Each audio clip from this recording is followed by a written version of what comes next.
Bismillahirrahmanirrahim. Assalamualaikum warahmatullahi wabarakatuh. Baik, di sini kami akan mempresentasikan mengenai sel surya dye-sensitized solar cell, yang dimana presentasi ini adalah hasil dari mengisi LKPD. Nah, kami dari kelompok 1 yang beranggotakan Karina Puspa Ramadanti, Siti Hanin Warajiza, dan juga Sulistya Munawar Nasrullah. Oke, nah pada LKPD yang kami kerjakan itu terdapat wacana mengenai sel surya DSSC, yang dimana pertanyaan selanjutnya yaitu membuat rumusan masalah yang berhubungan dengan konsep sel surya DSSC. Nah, yang pertama, rumusan masalahnya bagaimana DSSC ini dapat digunakan sebagai energi alternatif. 2, bagaimana komponen DSSC dapat efisiensi dibanding dengan panel surya, dan yang ketiga, bagaimana kekurangan dan kelebihan dari panel surya konvensional dengan DSSC. Lalu berdasarkan rumusan masalah yang dibuat tadi, ada pula hipotesis sementara yang kami buat, yaitu prinsip kerja DSSC meliputi 6 tahap, yang dimana terdiri dari adsorpsi foton, eksitasi elektron, injeksi elektron ke pita kondukat TiO2, terjadi aliran elektron menuju elektroda lawan, elektron diterima oleh elektrolit membentuk iodida, iodida mendonorkan elektron pada dai teroksidasi, lalu terjadi siklus transport elektron. Oke, untuk selanjutnya akan dibahas oleh Karina Puspa, kepadanya disilakan. Oke, baik, terima kasih Sulis. Untuk yang selanjutnya yaitu ada nomor 3, yaitu sebutkan jenis energi yang ditunjukkan pada masing-masing gambar dan jelaskan bagaimana masing-masing sistem pada gambar tersebut dapat menghasilkan listrik dengan menggambarkan proses dasar yang terjadi di dalam sistemnya. Oke, untuk gambar 1 itu adalah merupakan kilang minyak, di mana kilang minyak itu bukanlah pembangkit listrik secara langsung.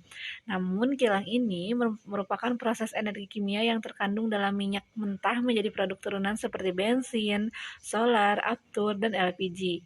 Nah, energi listrik ini bisa dihasilkan dari produk hasil kilang seperti bensin atau solar melalui proses pembakaran dalam pembangkit listrik tenaga diesel atau PLTD, atau juga bisa menggunakan turbin gas, di mana proses dasarnya itu meliputi yang pertama, bahan bakar fosil dibakar terlebih dahulu di dalam ruang bakar untuk menghasilkan energi panas. Kemudian panas ini digunakan untuk menggerakkan turbin. Turbin ini akan memutar generator dan menghasilkan listrik. Jadi energi kimia dari bahan bakar diubah menjadi energi panas, kemudian menjadi energi mekanik, dan akhirnya menjadi energi listrik. Nah, sedangkan yang gambar kedua itu kita kenal sebagai DSCC. Nah, DSSC ini adalah sel surya berbasis berwarna yang mengubah energi cahaya matahari menjadi energi listrik melalui proses fotokimia, di mana proses dasarnya adalah sebagai berikut. Jadi pertama nih ya, cahaya matahari diserap oleh molekul pewarna pada permukaan elektroda, kemudian elektron dalam pewarna tereksitasi dan meloncat ke elektroda semikonduktor atau biasanya TiO2, kemudian elektron mengalir melalui rangkaian luar atau menghasilkan arus listrik menuju elektroda konduktif lawan. Kemudian, elektron kembali ke pewarna melalui elektrolit menyelesaikan siklus, dan energi matahari diubah langsung menjadi energi listrik tanpa melalui proses pembakaran atau gerakan mekanik. Nah, jadi bedanya kan kalau tadi kilang minyak itu mengubah energinya itu menggunakan energi mekanik, sedangkan kalau DSSC ini tidak menggunakan energi atau gerakan mekanik. Oke, untuk yang selanjutnya yaitu soal keempat, yaitu berdasarkan informasi yang dapat kamu amati, uraikan perubahan bentuk energi yang terjadi dalam sistem tersebut, serta jelaskan bagaimana proses tersebut berlangsung hingga listrik dapat digunakan. Oke, untuk jawabannya, energi matahari mengandung partikel kecil yang disebut dengan foton. Nah, pada prosesnya, foton menabrak material semikonduktor pada sel surya dan menimbulkan energi yang cukup besar gitu ya untuk memisahkan elektron dari strukturnya. Maka setelah itu akan terbentuk arus DC, di mana mikroinverter yang dipasang pada setiap panel akan mengubah DC menjadi AC.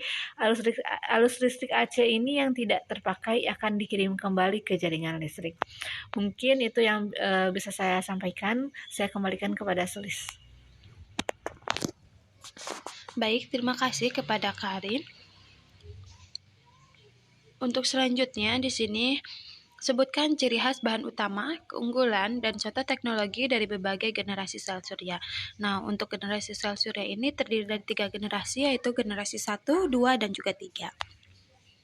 Untuk generasi 1, ciri khas bahan utamanya yaitu silikon. Nah, salah satu keunggulan utamanya yaitu mendominasi pasar sel surya. Untuk contoh teknologi sel suryanya yaitu water silikon dan juga kristalin. Nah, pada generasi 2, ciri khas bahan utamanya semi silikon. Salah satu keunggulan utamanya jauh lebih murah dan contoh teknologi sel suryanya amorphous silikon. Nah, sedangkan pada generasi 3, ciri khas bahan utamanya yaitu dye. Salah satu keunggulan utamanya lebih bagus dan juga efisien dari generasi 1 dan 2. Contoh teknologi sel suryanya yaitu DSSC. Nah, DSSC generasi ketiga ini lebih sederhana dalam struktur dan biaya, akan tetapi efisiensinya lebih rendah, sekitar 10 hingga 14% dibanding generasi pertama silikon kristal yang lebih efisien, sekitar 15 hingga 22%. Generasi pertama ini lebih matang, sedangkan DSSC cocok untuk aplikasi tertentu karena fleksibilitas dan biaya yang rendah. Oke, untuk selanjutnya di sini ada sebutkan 2 kelebihan DSSC dibandingkan dengan sel surya konvensional dari segi bahan dan bentuknya. Yang pertama, DSSC bahan yang digunakan mudah diperoleh, dan yang kedua, DSSC bahan yang digunakan ini sangat terjangkau. Untuk selanjutnya di sini ada identifikasilah 2 komponen yang berfungsi dalam penyerapan cahaya dan pengaliran elektron. Jelaskan hubungan kerja antara TiOS dan dye. Yang pertama, untuk TiOS ini yaitu berfungsi sebagai penyerapan cahaya yang dimana bersifat semikonduktor, sedangkan dye ini sebagai pengaliran elektron sebagai pewarna. Lalu selanjutnya di sini ada jelaskan satu kesamaan antara proses awal yang terjadi pada DSSC dan fotosintesis. Komponen DSSC yang sama dengan klorofil ini untuk menyerap energi, dan komponen yang setaranya yaitu dye. Nah, selanjutnya di sini ada setelah elektron dilepaskan dari dye dan mengalir ke rangkaian luar, jelaskan bagaimana elektron tersebut kembali ke dye yang teroksidasi. Untuk jawabannya, yang dimana setelah iodida mendonorkan elektron pada dye yang teroksidasi, akhirnya terjadi siklus transfer elektron pada proses tersebut. Oke, nah di sini dalam sistem DSSC, proses pembangkitan listrik dimulai dari penyinaran dye oleh cahaya, diikuti oleh pelepasan elektron, injeksi ke semikonduktor TiO2, pergerakan ke rangkaian luar, dan regenerasi dye oleh elektrolit. Berdasarkan proses tersebut, tuliskan reaksi redoks utama yang terjadi dalam sistem DSSC. Nah, teman-teman boleh lihat di sini ada gambar yang dimana gambar ini merupakan gambar alur perpindahan elektron dalam sistem DSSC setelah penyinaran dye. Untuk reaksi redoks utamanya dalam sistem DSSC ini yang pertama, pada reduksi itu I3- plus 2 elektron menjadi 3I-. Untuk oksidasinya itu sendiri, dye plus X3I- menjadi dye plus I3- plus Xe-.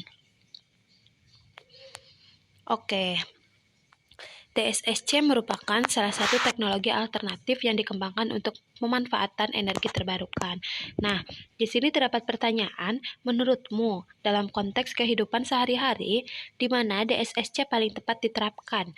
Jelaskan jawabanmu dengan mempertimbangkan karakteristik bahan penyusunnya dan proses kerjanya secara umum, yang dimana DSSC ini paling tepat diterapkan pada yang pertama, pada rumah kaca, yang kedua, pada jendela dengan fungsi ganda sebagai alat portable seperti power bank ataupun remote. Untuk keunggulan utama DSSC itu sendiri yaitu kemampuan bekerja dalam cahaya redup dan biaya produksi yang rendah atau murah, membuatnya ideal untuk diaplikasikan dalam skala kecil dan juga perangkat portable. Oke. Setelah mendengarkan penjelasan tadi mengenai DSSC yaitu sebagai energi terbarukan, nah mari kita wujudkan dunia yang lebih baik dengan menggunakan energi terbarukan tersebut.